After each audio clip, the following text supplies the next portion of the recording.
Hello everyone, I'm Neha Advani. I'm a CA final student and I'm from Pune. Knowledge is power. Information is liberating. Education is the premise of progress in every society, in every family. And today we are going to learn about e-way bill. It is an important topic from paper 8 of CA final, that is indirect tax laws. It is also covered at the intermediate level. E-way bill is governed by the provisions of Section 68 of the CGST Act and Rule 138 of the CGST Rules 2017. Now, please have a look at the screen. These are the subtopics which we will cover today. Let us first understand what is an e-way bill and its importance. E-way bill is an electronic document generated on the GST portal evidencing movement of goods. It is a compliance mechanism that ensures hassle-free movement of goods. It tracks the movement of goods and controls tax evasion. A big benefit for the industry is that it eliminates state boundary checkpost. Let us now see who is required to generate an e-way bill. Every registered person who causes the movement of goods is required to generate an e-way bill. It can be in relation to supply or for reasons other than supply. For example, same state branch transfer under Rule 55 Challan. Or it can also be due to inward supply from an unregistered person. Please note that e-way bill is applicable for all the modes of transport, that is road, railway, vessel or aircraft. Let us now see when is an e-way bill required to be generated. It can voluntarily be generated, but mandatory generation is required in case the consignment value exceeds Rs 50,000. Here, let us first see how is this value determined.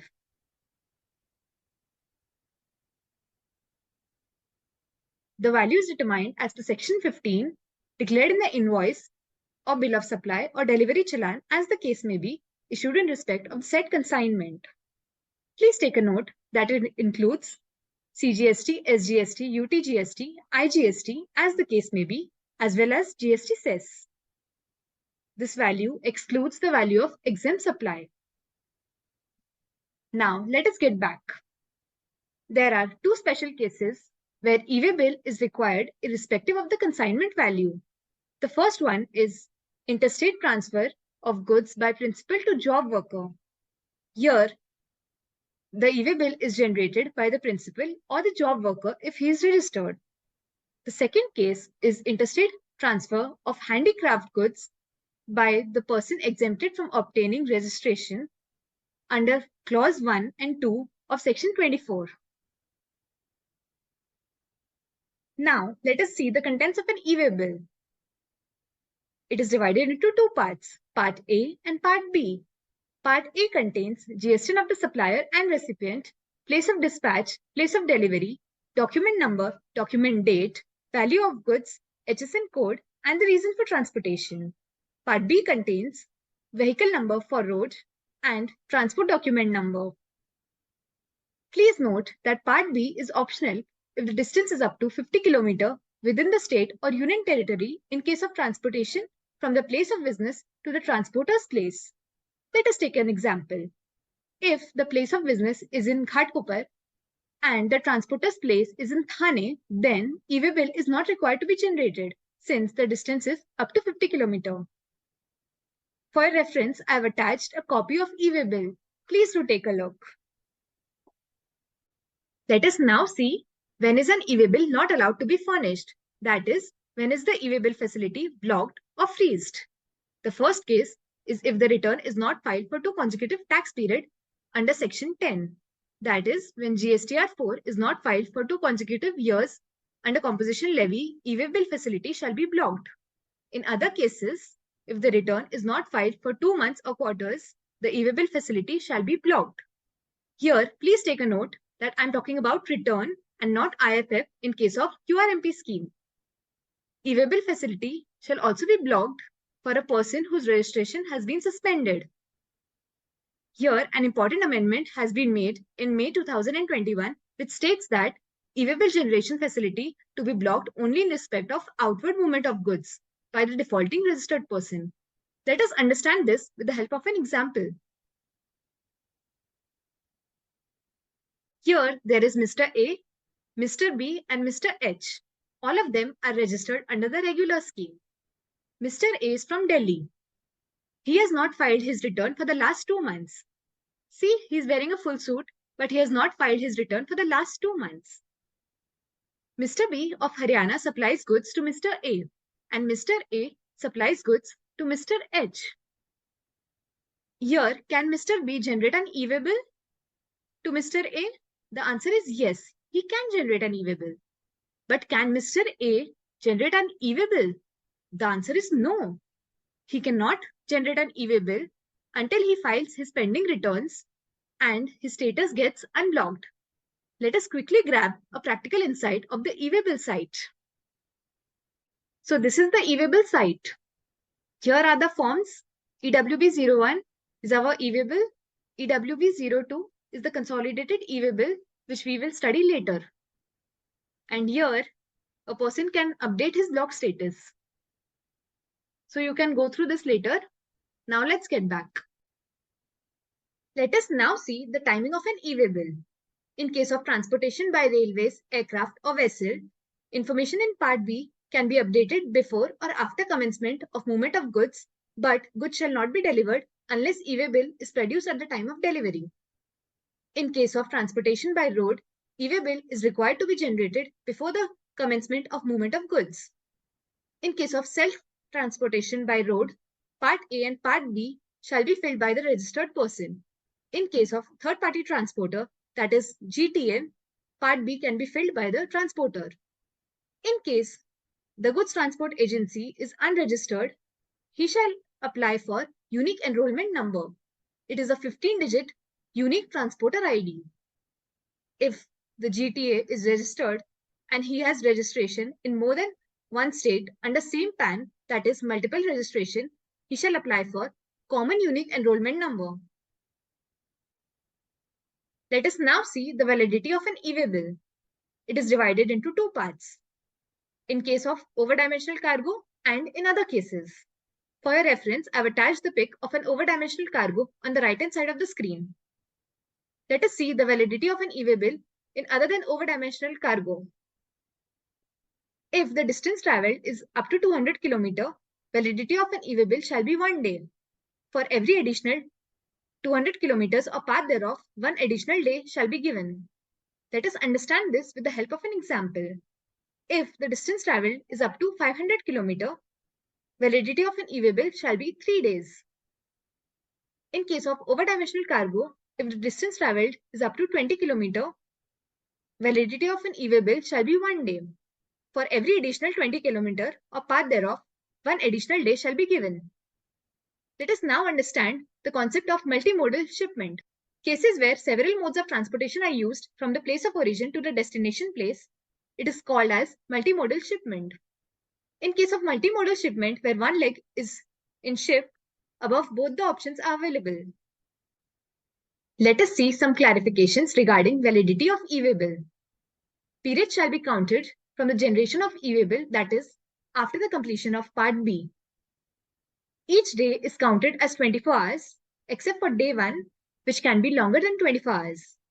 For example, if the e-way bill is generated at 7 p.m. on 18th August, first day shall be counted till the midnight of 19th and 20th August. Please note that validity may be extended within 8 hours from the time of its expiry. Let us now talk about the benefits of e-invoice. It reduces the burden of carrying physical copy of invoice, and Part A of e-way bill is auto-populated. Let us now see some cases where generation of e-way bill is not required at all. In case of currency, jewelry, and precious stones, e-way bill shall not be generated. This is due to safety purposes. An important amendment has come into force from December 2022, which states that e-way bill shall be required in case of imitation jewelry, that is, artificial jewelry. Other cases where e-way bill is not required are non-taxable goods, that is, alcoholic liquor for human consumption, petroleum crude, high-speed diesel, motor spirit, aviation turbine fuel, and natural gas. Other cases are supply under Schedule 3, supply under custom supervision, transport in non-motorized vehicle, baggage, postal, personal effects, movement of goods under Ministry of Defense, and goods being in transit cargo from or to Nepal or Bhutan. Please note that this is a brief list. Your homework for today is that you have to read the entire list from page 30, 31, and 32 of your ICI module. And please do your homework. The next subtopic is inspection of an e-way bill. Here, we are going to study the rights of the commissioner as well as the rights of the person transporting the goods. Commissioner has the right to intercept any conveyance for verification of an e-way bill. It also has the right to physically verify the conveyance as well as install a radio frequency identification device reader. This RFI device reader shall simplify the entire process of verification. If the vehicle is detained for more than 30 minutes, the transporter has the right to upload the information in form GST EWB04 on the common portal. Once the inspection is done, the proper officer shall record the summary report and final report in online form GST EWB03. Part A contains the summary report which shall be recorded within 24 hours. And Part B contains the final report which shall be recorded within 3 days. A further extension of 3 days shall be available. Here, the period of 24 hours and 3 days shall be counted from the midnight on which the vehicle was intercepted. Next subtopic is acceptance, rejection, and cancellation of e-way bill. Recipient or supplier can reject the e-way bill within 72 hours or before delivery of goods, whichever is earlier. Once this time limit is crossed, it shall be deemed to be accepted. Cancellation of e-way bill can take place in 2 cases. The first case is when the goods are not transported. The second case is when the goods are not transported as per the details furnished. Please take a note that cancellation can take place only within 24 hours. Also, if the goods are verified in transit, it cannot be cancelled. In case of non-compliance of an e-way bill, Section 122 is attracted, wherein the taxable person transporting the goods is liable to a penalty of ₹10,000 or tax evaded, whichever is higher. In severe cases, Section 129 is attracted, which deals with the confiscation of goods and conveyance. Let us now talk about transshipment of goods. Transshipment means change of conveyance. Here, I have attached an example for your reference. Please do have a look. In case of transshipment of goods, only one e-way bill is required. The consignor or recipient or transporter can assign the e-way bill to another registered transporter to update Part B for further movement of goods. Please note that there is no limit on the number of times Part B can be updated for further movement, as long as it is within the period of validity. Now, let's talk about bill to ship to model.